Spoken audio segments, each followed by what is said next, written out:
Today I'll be taking you through the inhospitable trails of the southern New Mexico desert along a multi-use path popular for mountain biking, running, and of course hiking. On Exploring the Horizons, today we're going to be out exploring the inner loop of the Doña Ana Mountains. Some people are terrified at the thought of being out in the middle of an arid desert with no sources of water, shade, electricity, or help for miles away. But I can tell you right now, just from doing this for many years, there's really no reason to be afraid of this. In fact, this is a great place to leave all of your stress and worries behind and then go home.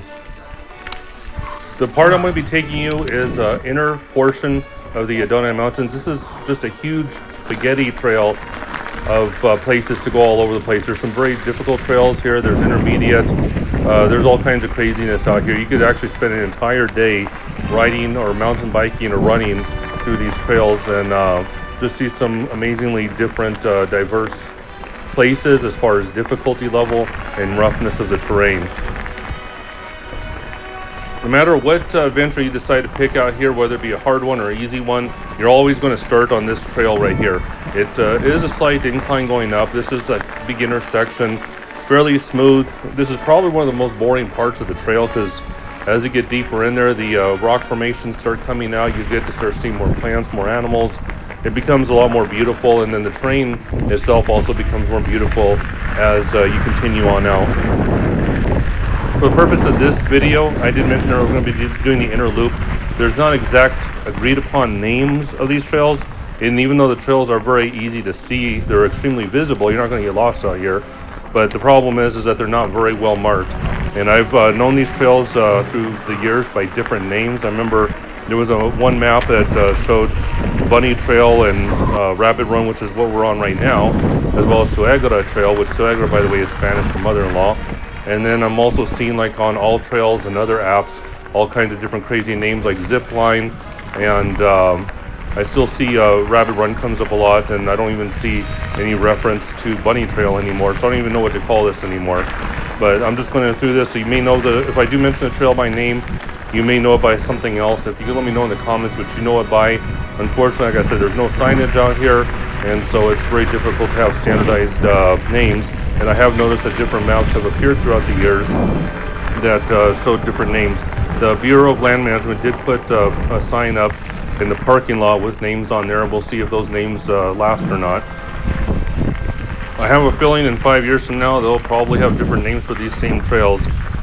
And there is a wooden sign up here that does have a name of the trail on there, but that's not an official sign. That was actually, I saw that sign going up many years ago. I saw a man installing it, and I thought it was a cool sign that he put up, but I guess he was caught and told not to put up any more signs, but fortunately didn't make him or take down the signs he had up.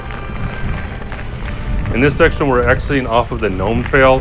I didn't show the Gnome Trail because honestly the Gnome Trail is a little bit boring and redundant trail, and it largely looks a lot like the trail that we had already passed, so I skipped by it. This is going to be a multi-use trail including Jeep trail, so you got to be careful when you're on here.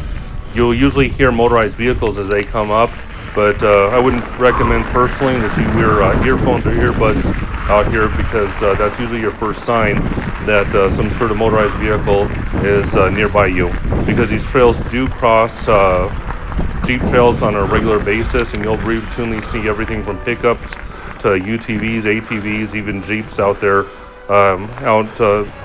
progressing along the desert just like everybody else. It's a very huge area. This is technically part of the Oregon Mountains Desert Peaks National Monument. Here's one of those Jeep trails I told you about. I always like to look around just in case. I'm always afraid that I'm not going to hear a Jeep or some sort of vehicle coming, but in all reality, you usually hear the vehicles before you actually see them, based on my experience. Now, this area that we went off to the east, there's also another trail back in this area called the Desert Dance Trail, which, if you don't know why it's called Desert Dance, just try riding a mountain bike downhill on it, and you'll see why. It's not that it's an extremely difficult trail, but you definitely have to make sure you know how to lean your weight correctly from side to side or forward and backwards, so that way you can actually stay on your bike. But it's not a crazy, insane downhill mountain bike section or anything extremely complicated. And then it also goes further east through an area called the Figure 8, which is more of an intermediate, and some places I would argue is actually advanced section of trail that'll lead you to the area of a bunch of really cool rock formations called the Cathedral. In fact, I did do a video about the Cathedral, and if you go to my Las Cruces playlist, which I'll put a link at the end, you can actually find the ride that I did over there with one of my friends, and that trail is a lot more rocky, a lot more scenic, a lot more beautiful.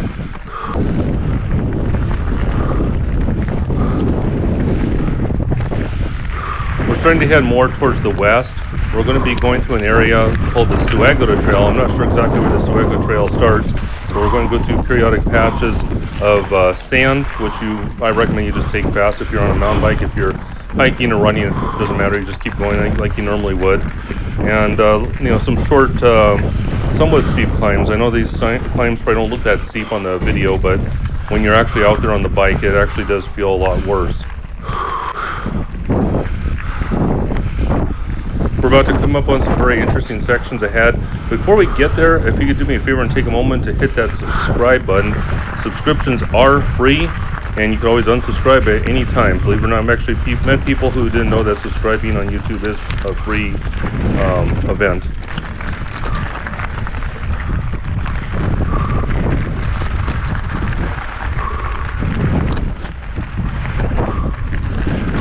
If you decide to come out here, one thing you probably notice is that there is no shade whatsoever.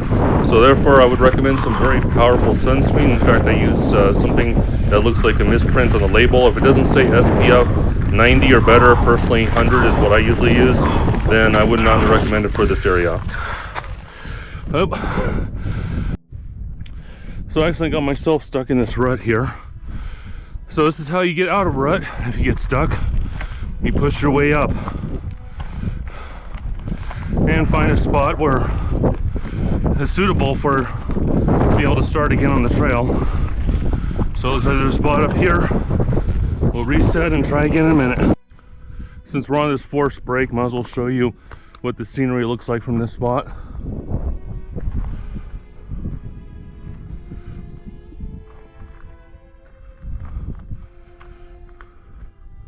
Hopefully I didn't go too fast and give everybody a headache at home. And here we're starting again.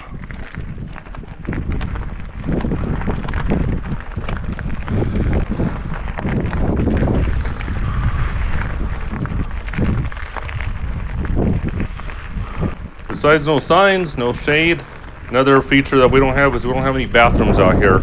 So I guess think about it this way: if you do got to go to the bathroom, all you do is look around, see if there's any of the riders, and you go behind a bush and you do your business. So I would recommend you try to go ahead of time before you get out here.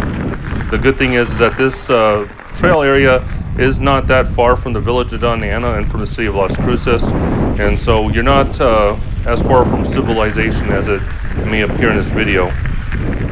And this section of the trail, notice it's going to get a little bit more decorated. You can actually see cactuses. Some of these cactuses are prickly pear cactuses, and they also make great jelly.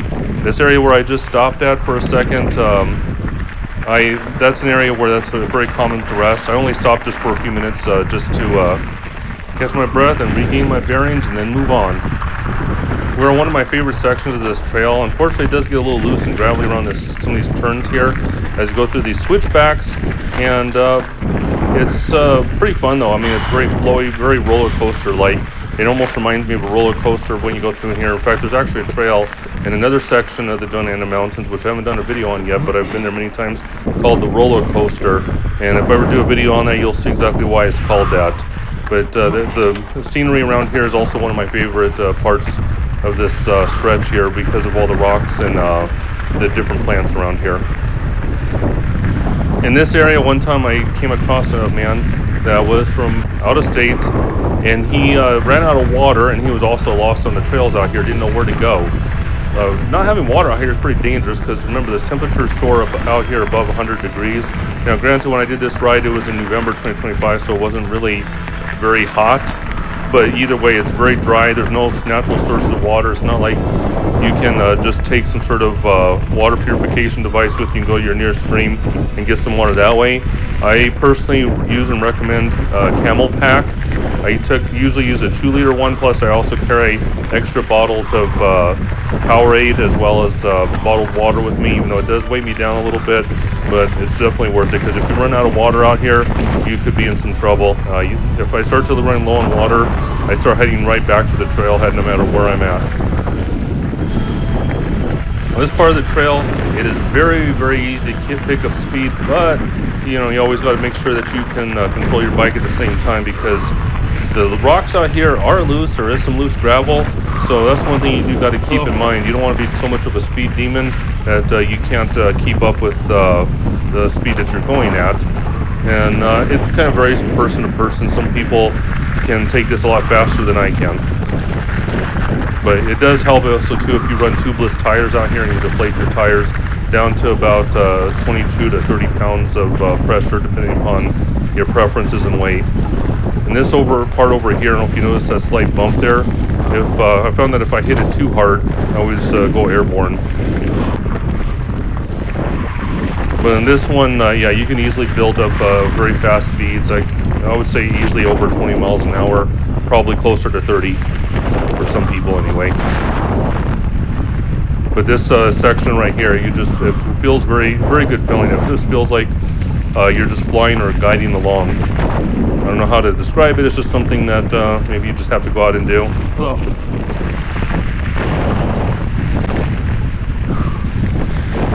Although in this section, I don't see as many people running and hiking in this section as I do some of the other parts of this trail. A little bit of a bump there.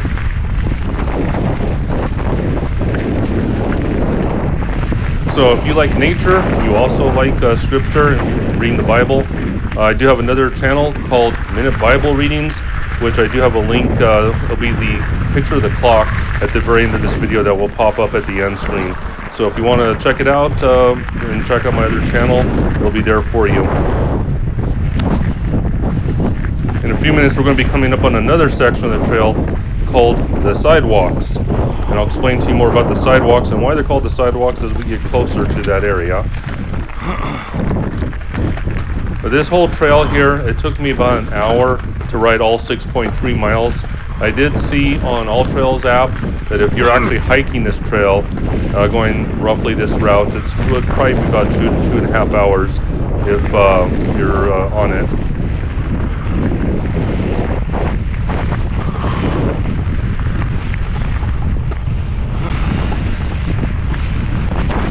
Another tip, if you ever do come out here during the summertime, or if you're just out here riding for a long time, I also highly recommend gel packs.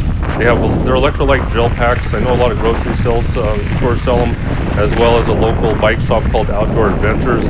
They have them there as well. In fact, I usually get mine from Outdoor Adventures majority of the time. And no, I'm not getting paid to endorse any of these companies. I'm just throwing these out there just to kind of help you out.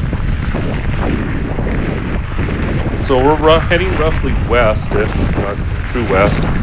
There's going to be some other trails over there. There is a Green Rock Road Trail, as well as even the Red Road. There's different names for it. I used to know it as the Southern Technical Loop in the end of the roller coaster.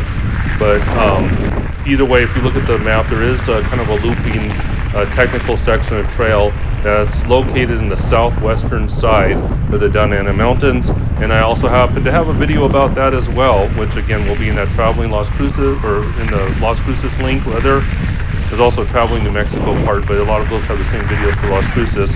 In fact, there are a lot of trail videos in there, so if you want to see hiking trails that are just hiking, that don't have mountain biking, that might be a good place for you to check out. Because I also have trails that from the Doña Ana Arches, as well as various places in the Oregon mountains as well that I hike. I don't just mountain bike all the time. In fact, some of these places you can't bring a mountain bike to. This section over here is getting a little bit rockier.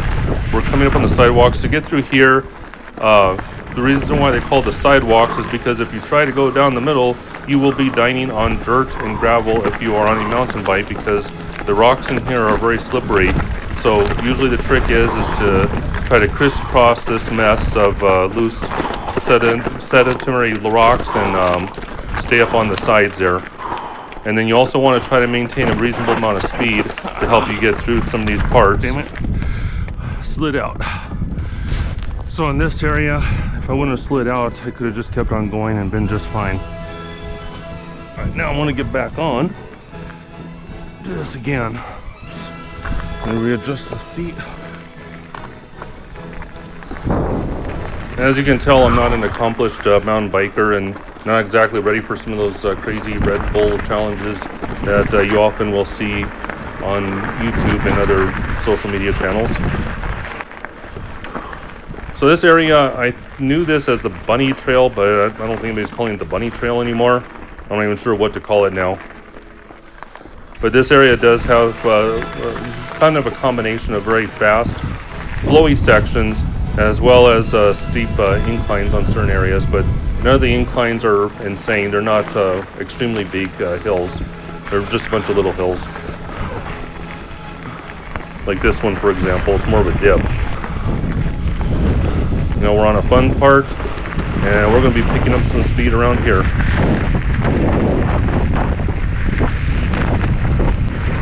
This is also one of the more fun parts to ride, just because, again, having the air going through your helmet and through your hair actually feels really good in this part. A few rough sections just to make it a little bit more interesting.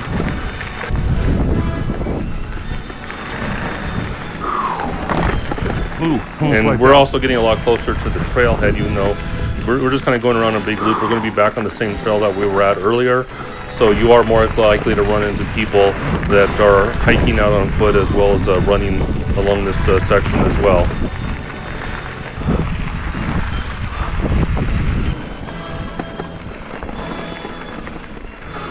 In the front of you, that's called Mount Baldy, mostly a place for cell phone towers.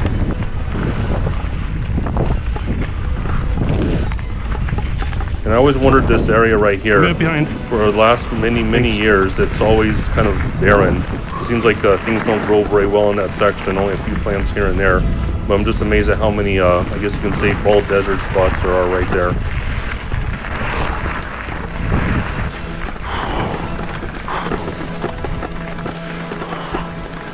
And if you made it this far in the video, you're probably finding some value in this. So if you could do me a favor and hit that like button. Also, if you didn't subscribe when I asked you to, if I can't get a subscription from you, at least if I could get a like from you, that would still help me out, and I appreciate it. If you have any questions about anything I didn't cover or anything else about this trail, like I said, I'm very familiar with this trail. I've been riding this trail for almost 2 decades, and I don't know why I waited this long to do a video about it. But if you have any questions or comments or anything, or you want to know about it, just let me know.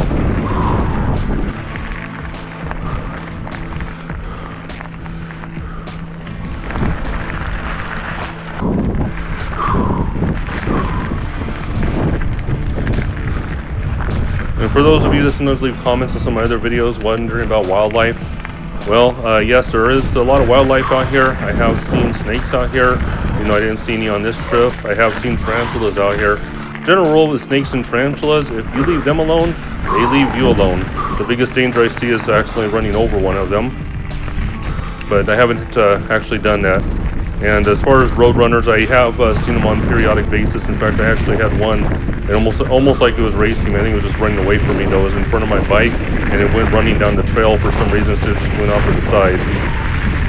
And the coyotes are, you know, they run away from humans too. I've seen many coyotes. They're usually nocturnal. I don't see them out this time of day, but every time I've encountered a coyote, they've always taken off running. They're very skittish creatures. I have heard that there are mountain lions, especially in the more rocky areas. I've never seen one, but everybody that I've known that has said that they've seen a mountain lion, they haven't had any negative experiences with them. They haven't tried to do anything to them. And I've never heard of any mountain lion attacks out here.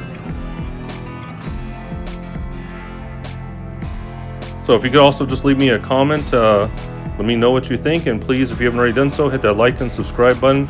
And check out one of the other channels one of the other videos that cover hiking or mountain biking in the Las Cruces area. I also have some cruise videos you might want to check out, as well as videos taken in Tennessee and other states.